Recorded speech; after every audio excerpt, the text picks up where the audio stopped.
off the tackle, and that effort gives him the first before he's brought down. The 6 yards on the pickup, and it leaves him with a 1st and goal.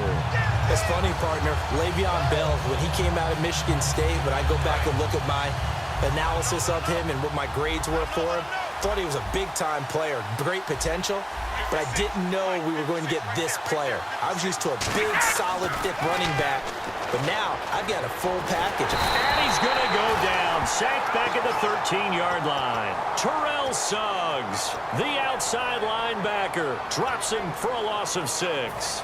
And they're behind the sticks here a bit now, dealing with a 2nd and 12. They'll put 2 receivers left, 2 to the right. Brady. And pressure coming, and they got him once again. Mike Bennett in there to drop him, and sacks on 1st and 2nd downs are going to lead to a 3rd and long. After the sack, they come up on 3rd and goal from the 18. Brief break in the action here. We'll come back to Miami after this. After the sack, they come up on 3rd and goal from the 18. Working from the gun, it's Brady. And this one is incomplete. Marshall, the intended receiver, and it's 4th down. Now on 4th down, Bruce Arians will send out his field goal unit. From the right hash, it's a 35-yard attempt. Oh, that one got away from him. Short distance kick missed. No good. Way wide to the right. And this will remain a scoreless game. So a bullet dodge there defensively. They surrender excellent field position on the kick return, but it winds up not costing them a thing. And that's a tough sequence of events from an offensive perspective. The inability to get first downs leads to the field goal try. And the inability to cash that in leads to nothing on the scoreboard. That one good for 10 yards. And it'll be 2nd and very short. And now it looks like they're going to be in the hurry-up. Again, they run with Gurley. And he'll get up near the 45. They'll spot it at the 44. It's a 10-yard pickup, and it moves the chains. How many times do we say in this game that speed kills, and it does it in so many different ways? In this case, you got a back who's quick and shifty, can make moves, make people miss, but also gets to and through a hole before it can close down.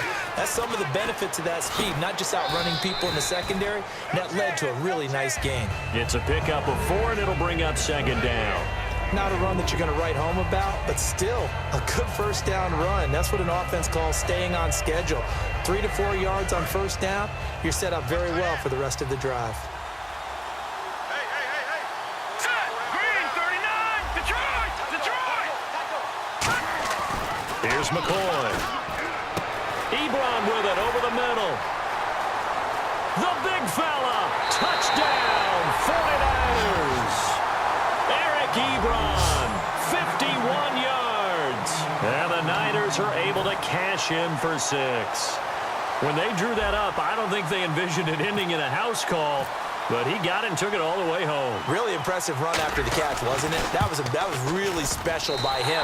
But let's face it, in today's NFL, those tight ends are often former wide receivers or maybe even sometimes bigger running backs. They just put them in a position to get a great matchup and make plays like that.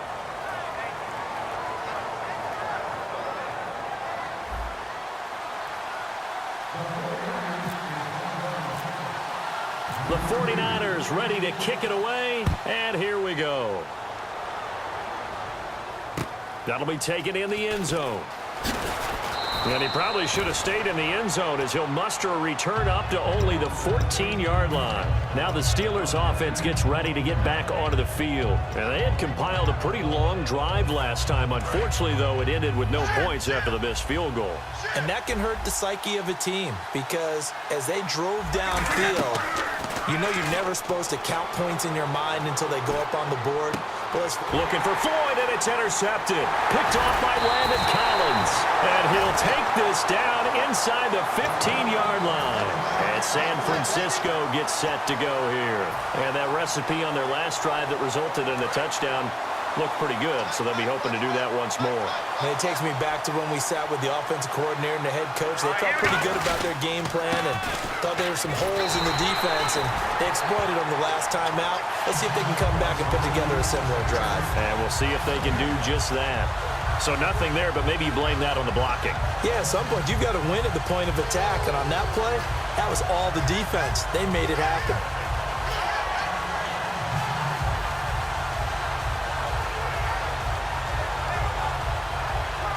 So 2nd and 10 here.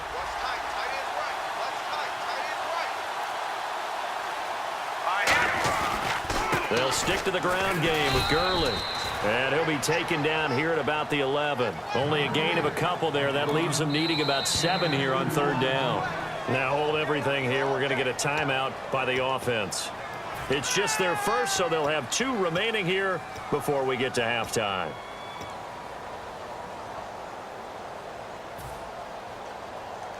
In danger of squandering their great field position as they come up on a 3rd and 7.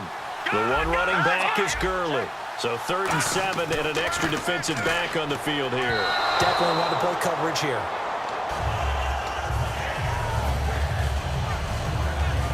So on 4th down, Rex Ryan will send in the field goal unit.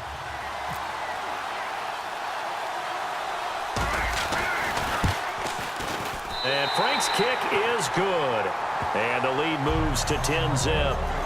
It's a little bit of time left here in the 2nd quarter, but they get the field goal near the end of the 1st half to expand that lead. Yeah, that's got to feel good, but they can't let up. Now on the kickoff, they've got to make sure they don't give up a big return or big yardage to set up the other team for one last chance to score themselves. And a nice job there as he gets this one up just shy of the 35-yard line at the 34. Pittsburgh's offense now heading back out onto the field. And from this spot in the field with the clock where it's at, you think we're just going to see a knee and that's it? And I think in this situation, that's the proper play.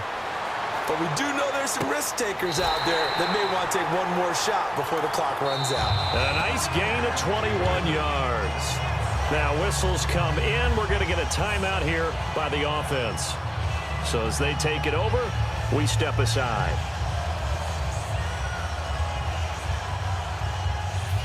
And you see the clock almost empty, so this is likely the last play in the 2nd quarter. The final shot before half for Brady. Deep drop. Taking a shot here for Marshall. That's going to be knocked away and incomplete. So we have reached halftime here with the visiting 49ers on top. As we send you up to Orlando, and with our EA Sports Halftime Report, here's Larry Ridley. And how about this right out of the locker room, an onside kick attempt.